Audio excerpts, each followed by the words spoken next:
Okay, greetings to all of our new trade devils, which we affectionately refer to you if you've purchased some of our indicators and are using them. So to all the new devils here, I wanted to put together just some what I hope will be relatively brief, but some important training content here because many of you have made an investment in some of these indicators. I just want to kind of go over some of the key differences.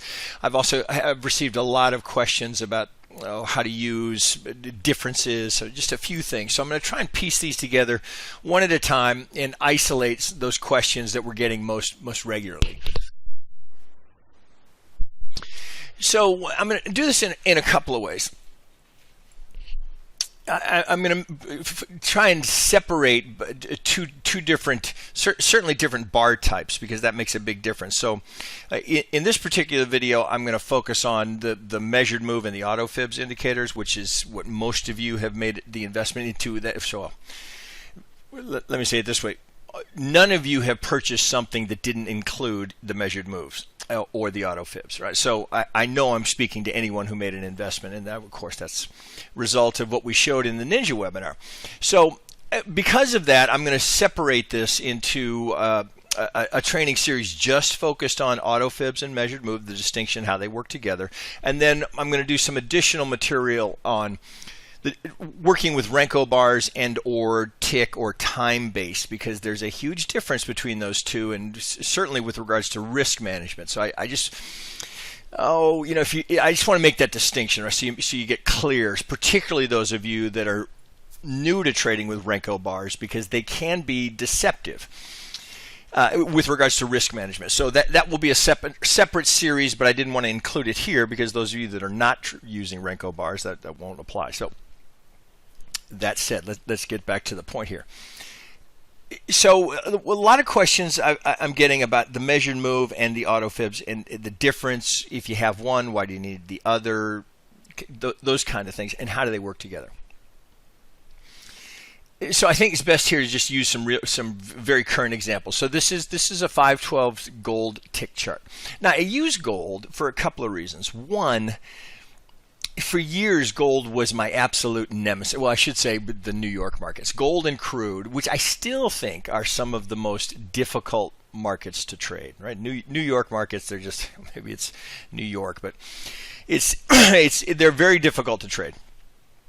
So I want to use gold, one, right? So it's getting a lot of attention lately. It trades very technically, but it has certain. It's all of them. Every market has its own personality, but gold in particular has certain things that are very consistent with it. So I'm going to use this here, and partly because, as I said, it used to be the most difficult market for me to trade, and now it's become one of my favorite, and I think you'll see why here. So first, so the only I've got the indicators on in the background here, and I am using our toolbar, which you'll see it's mighty convenient to have. Right now, you don't have to have it, but it's pretty convenient here. So let me show you a couple of things here. So one, when you're getting used to this concept here, right? So that we went over with the in the webinar, right? So where we have. Let's come back here. So just briefly review. We get a swing, we get an internal retracement. We know this is where the algorithms are going to be active, and then we're looking for that external target. First target, the -23, and the next one, the -618. So that's the basic pattern that we're after here, and just into review.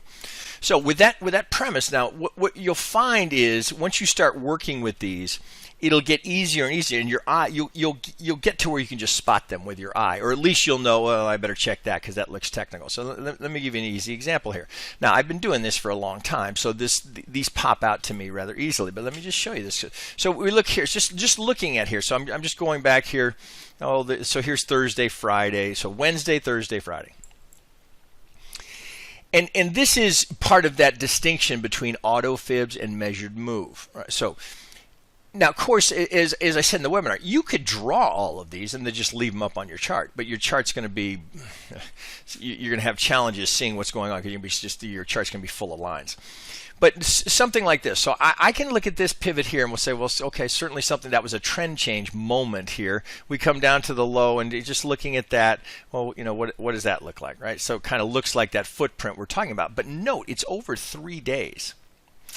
So if I grab, now here we have a shortcut to it here in our tool bag. So if I just grab my fib tool right here, right? So you can see it's already preset.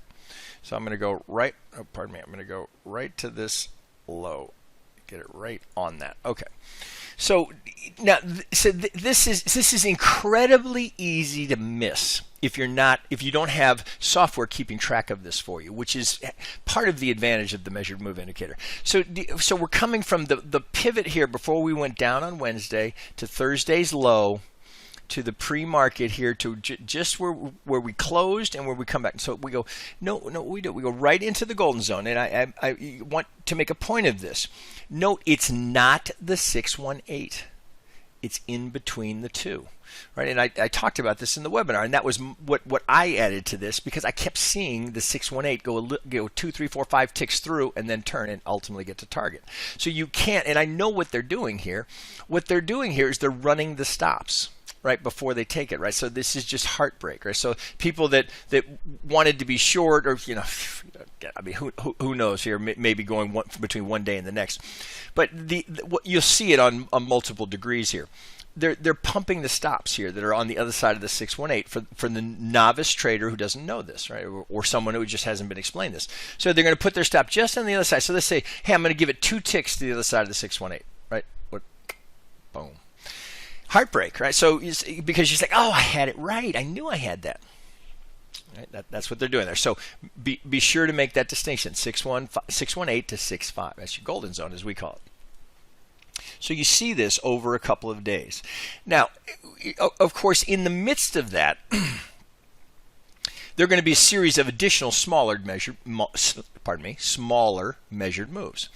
Now, coming off of this low, just to give you some sense of how this algorithm works. Now, here's the low. How do we know it's an algorithm, right? Because a 618 retracement, right? That's certainly it's about as common as it comes. How do we know it's an algorithm? It's the reaction at the target, right? So look what comes off of that. Now, again, back to you'll get to the point where you can spot this just by your eye. Right, well, coming off of the pivot here, which I know an algorithm used, right? So this is an important point. I know they used this. So we come up here, tick here, right there. Right? What does that look like? Right? Looks like our internal to external, doesn't it? Right? Which I talk about as the DNA of the market, because every market move at every degree is made up of that pattern. Right? Now I know, right? I'm going to prove it to you in a little more detail here. So let's just take our same tool, go right here. Right, you see it? So that's, note here, it's 65 to the tick, not the 618. So if you were in here, market's open, oh, we're going down, I'm putting my stop just under the 618, heartbreak, right? Heartbreak again. Oh, I knew I had that right. All those bastards ran my stop right to target, right? Now, now how do we know it's an algorithm? What happens at the target? Now, do you note up here as well, look, we come right back to the 50, so we've got the little pocket here where you're in between the two. So you see it just is enough to clear it and tag it. But so this is not uncommon, and you will see this. So here it's clearing it by a tick, right, to make sure they get their fill. But it's very common that you'll see front runs on these, right? So this down here, we don't tag it to the tick. So what they'll do is they'll front run it, right? So it's very common. You'll see it on entry and exit. It'll be a slight front run on the target, right? For whatever reason, whatever algorithm was there, they decided to take profit, 2 ticks in front of it. Could have been, it's 16-1. Could have been the round number, right? So for whatever reason, right? So you see it happen again. So what's happening here, so again, you could draw these all yourself, right? You could do it, right? You could just all day long, every time you got a pivot, every small one, you're drawing every one. Trust me, as someone who has done that, major pain in the ass. It just is, right? In your chart, and then now you're down here, you're drawing every little one of these, right? Every one of them, every single one of them. You got to draw the next one, and the next one, and they just over and over and over, and down at all these small, it's a giant pain in the ass, as someone who used to do it. But so you see that. So we see the big ones, right? So the big ones are relatively easy to spot. It's all these little ones, right, that you got to pay attention to. So particularly if you're day trading, because as I was showing you guys, you'll trade right into it if you don't know it's there. So let me do this two things. So first, let me just take this 512 tick chart here and show you this how this works. So I have hotkeys here. So if I go to the measured move indicator, all of these are optional for you. You can put these on here if you want. So what I want to do in the measured move here, in my options here of what I can do, well, we have hotkeys. So I have them now currently all turned off. So if I go to Alt M, right, that's for my measured move. Alt M takes them off. Alt M puts them on. Right, see that? Okay, so if I put them on now recall here from the webinar, every green line that you see there is that algorithm hitting its target. Now on a 512 tick chart over, what do we got, 3.5 days, 1, 2, 3, 4, 5, 6, 7, 8, 9, 10, I mean it's probably 50 of them in there. 50 times this algorithm has hit its target. Now, so you look here, and the one that we just drew, let me tell you, so here's our pivot. We go down to this low. Right, so you see it, right? So there's the target. I may not be tick perfect here. The software will have it tick perfect. I'm probably off on one of these. So, but we're a tick off. So, but you see this here. So we come here. Here's our golden zone, right? And note there's also a 50 there, right? When I drew this, right, there's another 50 there that's going to be from a larger pivot. So the benefit of seeing that those two are there. So if let me kill that. Right, so you see here, so I've got, there's the golden zone, the gold line and the dash line is the 65. That's how I have it set. But the 50 is from a much larger measured move, because here's the 50. Do you see this? So you know, just based off of the size of the separation between this 50 and this 618 and this golden zone, I know, given that distance, that that's from a much larger pivot. Right, so that's going to be likely up here, swing down, coming here, or could be something higher. So something big is going in there. So by having the measured move indicator there, I'm not going to miss that. And I'm going to see when this eventually gets down to hit this target, if you're drawing them all one at a time, or perhaps you start clean at the start of the trading day, right? Again, assuming you're a day trader. It's going to be are you going to remember to draw that this is a target down here? So the market opens, this is actually pre-market. The market's in free fall coming down to this level. Will you have kept that? Because here it is. Here's the golden zone right here. Oh shit, come here. That it's reacting to. There it is. Now, will you have kept that there to know that was there? And along the way, right, so you see, so 1, 2, 3, so look how many, 1, 2, 3, 4, 5, 6, 7, 8 times. 8 times the algorithm gets its target on the way down. So there's a couple of benefits here. Obviously, knowing how often this algorithm hits its target is going to reinforce in your mind how essential this is to the market, to any technical analysis, right? If you don't know where this is, you are absolutely blind to the market. You're walking through a minefield blindfolded. You don't know what you're going to step on, because it would be very, very easy to buy into that if you don't know it's there. And you're going to, people do it all day long, every day, and I can't figure out why did it pivot there? Why did it turn here? It's, I talked about that a little bit. I mean, here's a there's examples all day long, right? So you get, so let's say you thought, I have a swing. Let's say we'll use this pivot. I've got a swing. I've got a retracement. Oh, it's gonna go external. What does it bump right into? Right into that golden zone. Takes it down. Gets its target. Right. So as we talked about in the webinar, you don't know which side's gonna get it. Right. This one down here, you're looking at that going, I wonder why it stops there. Why does it stop there? Right. Well, again, we just looked to why it's stopping there, because that's an algo target. Now here, you might look there and say, hey, that looks like that might be it as well. But if I take that pivot here and look at it, right on that pivot, see it broke.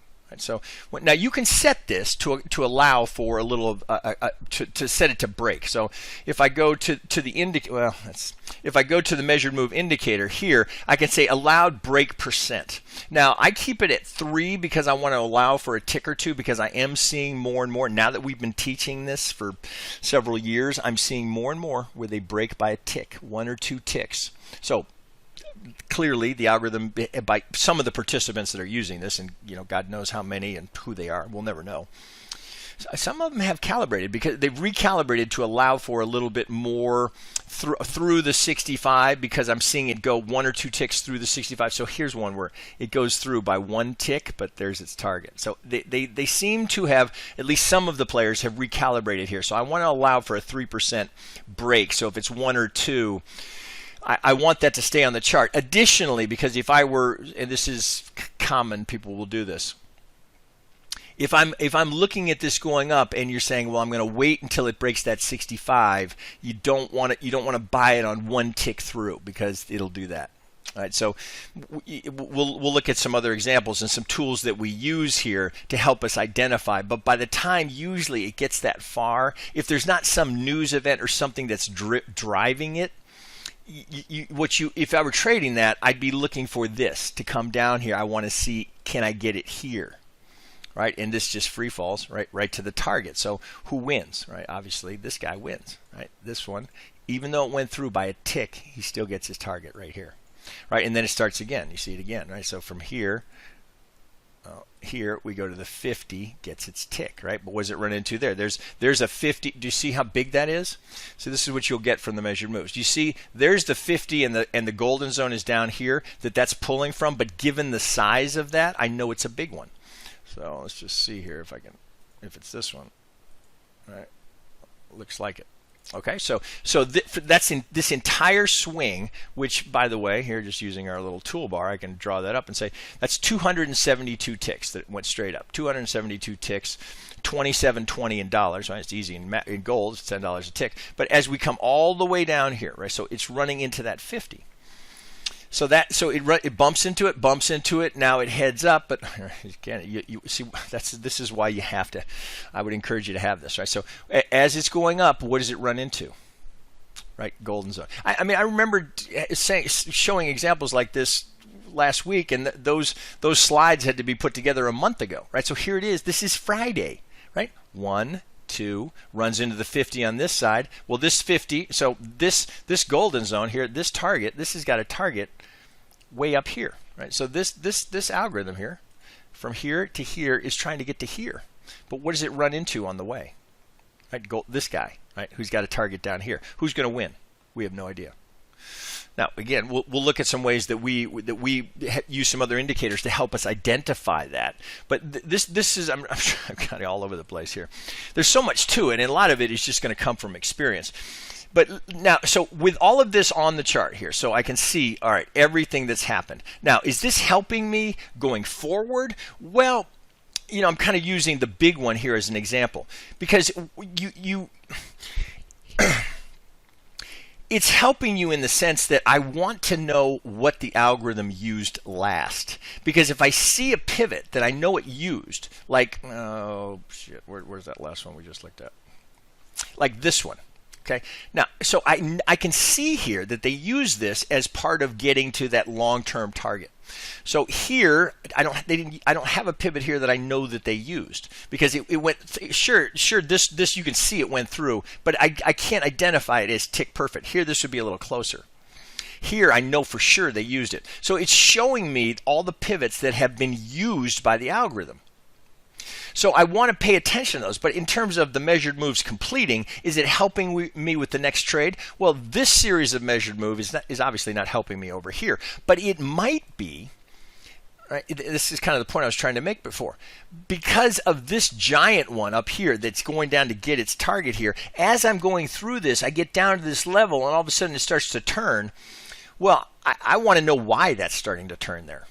Right, and I mean, here, if I have the measured move indicator, I know exactly why. And the other thing that you want to be careful of, right? So I wouldn't want to be selling right into that and thinking, oh, it's going to keep going. Well, now, of course, it could keep going, but if I were in that trade, that might be the spot where I at the very least would tighten a stop, right? And then we go here, and then we go right to the tick. Now, right there, I want to know where that target is. Now, so let me show you how the two relate to one another. So, same thing with the Auto-Fibs. You just hit Alt F. All right, that's going to put them all on the screen for you. Alt F takes them off. Same thing with the measured move. So let's take the measured move off now. And now I'm just going to go Alt F, and I put all the fibs that are relative to what's in play. Now look here, I'm going all the way back. It's going to keep track. Now I can have it keep track of more than this, right? So based on the look back period, which you can set in the indicator, but all of this. Now you look here and you go, well, wait a minute, it looks like it broke there. Well, but that's because what it's showing you is how it relates to the current price action. So this golden zone that you see right here is relative, right? You got to look at what it's drawing from. So it's using this pivot low here, right? So as that comes up, right, that's not a measured move. That's not a golden zone that has been used. That's the next golden zone that's relative to this swing. So as it comes up here in real time, if I get a pivot there, well, that's going to give me a target way down here, right? So I can see those targets. So while yes, it's true that if you had just the fibs, right? If you just had, well, shit, that's a higher pivot. But if you're coming down here and you had those off to the side like this, which typically I'll just do, if I don't want them on the screen because it can be too many, I'll do Alt G, and then let me I'll take them off the screen. So they're gonna be there if you're using the two. So let me put the alt measured move back on. So this pivot down here, or what, which was the one we were using? I think it was this one. So there would have been a green line down here. But when you're in the heat of trading, and trust me, because I do this every day, it's very easy to lose track of those targets. So because I can see this is keeping track of them for me, I don't miss that as I'm going forward. I don't miss this and where it's going. Over here, I know these are all contenders for a potential pivot, but I want to know what happened last and what it did last, right? Rather than look over here, say, so as I look over here, I say, okay, well, if it's coming up, right, well, here's a golden zone, but that looks like that's tied to that one, right? So it's still in play because it hasn't hit its target. So if I go to Alt F, see, I put it back on. So there it is, right? So this little zone over here is right here because it's still in play because it has not hit its target. Right, its target's going to be down here. Well, it looks like it'd be right here. So you got this little baby little move in here that it's easy to lose track of it. Right, so this is going to tell me where in the future. Now, if I'm not sure, so again, as I'm showing you, I can go Alt M and say, okay, I don't care about what's happening. I'm only looking for where the next one that it's going to run into. Well, I just hit Alt F and it's going to put them right on the screen for me. Now, this is just optional. I could take that off. I just go Alt G for grouping, and I take them off, and then you got the same thing effectively happening here. So I can see, well, here we tag the golden zone, but that's a golden zone that's still in play. So I know it gets a little confusing, but so this golden zone here is from this pivot, right? You can see the low that it's using. We're going to this golden zone, and it's looking for this target down here that happens to be right in the midst of a golden zone and a 50. Jeez, this looks exactly like the example from a month ago.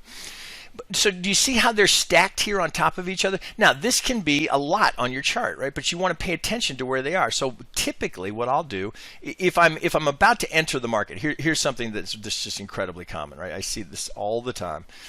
So you'd have this movement here. So you've had a swing, you've had a retracement, now it's going up.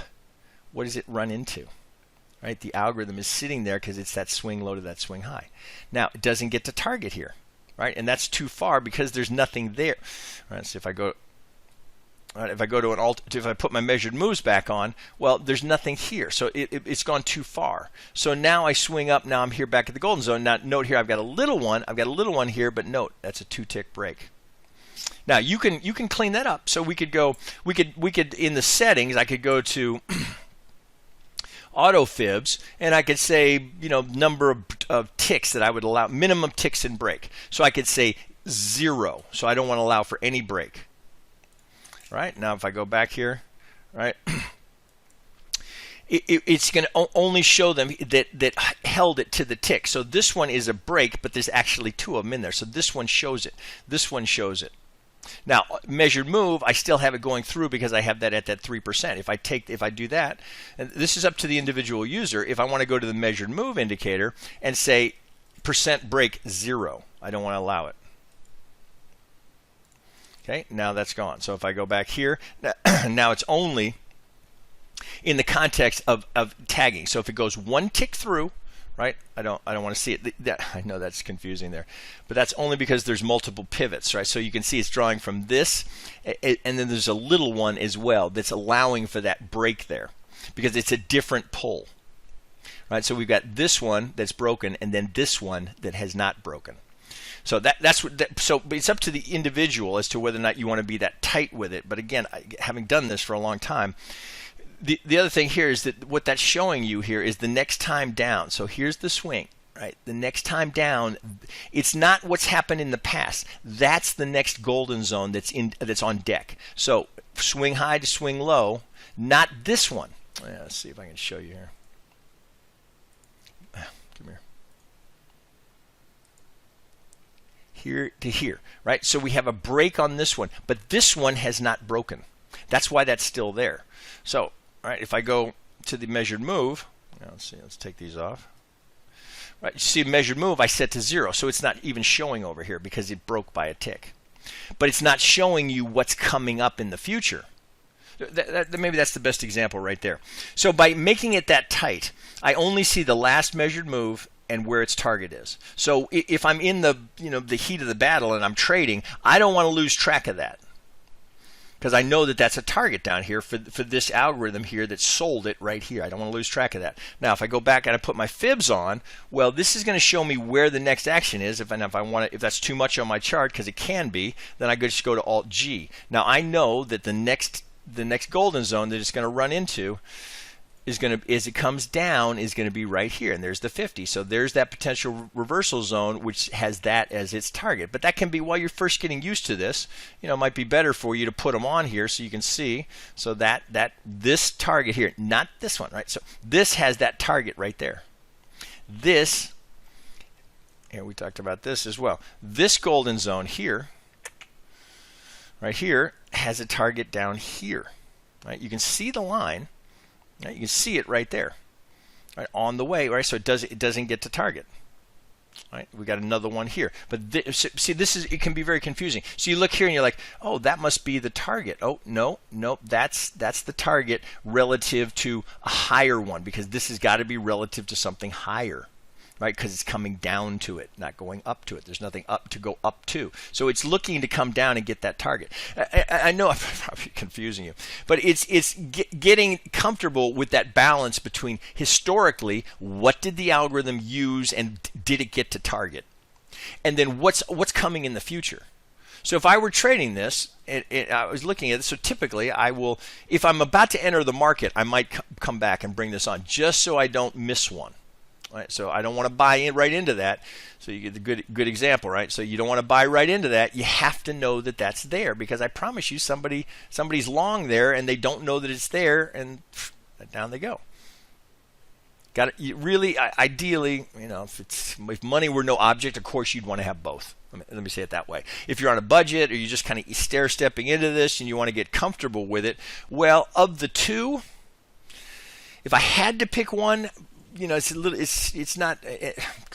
I've done this for so long that I could get by without the measured move indicator if I had to pick only one, because I know how dominant this is. So the other thing that this does for you is that it reinforces to you. At the end of the day, you're going to pull up your chart, and this is something I would encourage you to do every day, and just look how many times this algorithm got to target. One of the things that will do for you is that when you're in the market, right? So it's very easy to do this. You get into a sell here, and the market's going, you're looking good, and you're coming up to a pivot. Well, in gold, they're notorious for double bottoms. So it might be, you jump and you take your profit early. But if you develop a comfort level and a confidence level with this algorithm, what you're going to want to do is hold to get, because the odds are it's going to get its target. So you look and you say, okay, well, wait a minute. Isn't that going to run into some support here? Yeah. Do you see what I just did?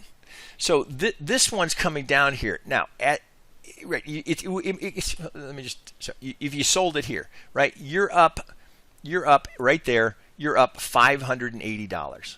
Right, so you're feeling pretty good, right? I mean, that's a nice little move, right? So from here to the target, that's $970.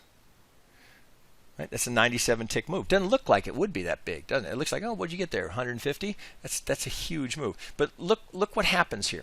As it hits the target, it's also hitting the 50. Now remember, as I told you, the algorithm starts buying. They ladder. So they start buying at the 50. Right? You get a little reaction. So you have the combined effect here of the algo target and the 50. You have to know that that's happening to help understand that. Now, when it rolls over, you also have to know why. So one of two things happening. Well, of course, the market's weak here, so sellers are in control. It goes right to the 65, but what's right there? Right? That's a one tick front run on the second target. Remember, second target is going to be right there. Whoop. That's the negative 618. All right, now look how we're hitting the 50 and the golden zone, and here's the negative 618, second target for that algorithm. So in effect, you have this algorithm hitting first and second target, and this algorithm entering the market here and defending here, and ultimately goes all the way to target. You really, again, if money's no object, you definitely want them both. If you had to pick, well, I suppose if I had to pick, I would choose this so that I'm not going to miss anything that's in play from the period of time that I'm looking at. But I mean, I'm fortunate I can have both, right? Because we designed them. But if I were one of you guys and I were trying to learn this, I mean, I'm not trying to pimp it to you. I'm just telling you there's advantage in having both. If I had to pick one, I'd go with the Auto-Fibs so I don't miss anything that's coming. All right, so I probably went too long there, but I think that it's important. You have to understand how these concepts are working. And then the other thing, right? So here I am on a 512 tick chart. If I change that, right? So let's go to let's go to how about a 2-minute chart, right? It's going to look a little bit differently here because the pivots might be slightly different, but you have the same phenomenon. Right, same phenomenon. Right now here, let's see. Let's try 1 minute. That might get closer to what we just had. All right, so there it is. All right, so there was the one we were just looking at, and then if I draw it up here, all right, so we get that. Okay, so there's the one we just looked at. So I'm on a 1 minute chart. Come here. Let's get that right on it. All right, so here's that play we were just looking at. All right, so I think it's this one actually. So here, into that reversal zone, there's getting the target, there's the secondary target, goes right to target, and then it starts, right? Then the whole thing starts again. Now we're here in this one, right? It's trying to get the target. There's again, right? So regardless of whether you're using 1 minute Renko tick charts, I prefer tick charts myself because I don't, it takes the time element out of the chart. But lots of people do just fine. Look, same thing coming down over and over and over and over and over again, right? And there's that big one that we looked at. I mean, now you can on the 1 minute you're going to see hundreds and hundreds of them, right? Hundreds.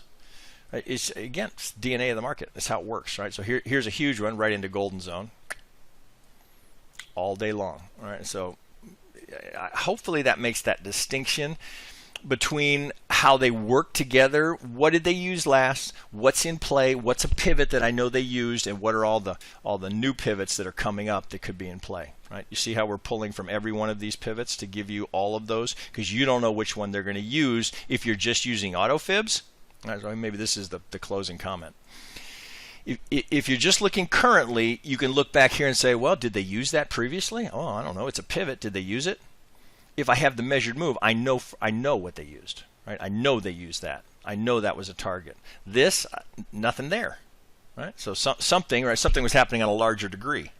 I know they used this one. I know this was a target. I know they used this one. I know they used this one, right? Coming over here, if I take the measured move off, I'm not so sure if they used it or not. I could find out, right? So I could sit here and go, did they use that one? Oh, that looks like a 50. It's in the reversal zone, so maybe they used that one, or maybe they used this one.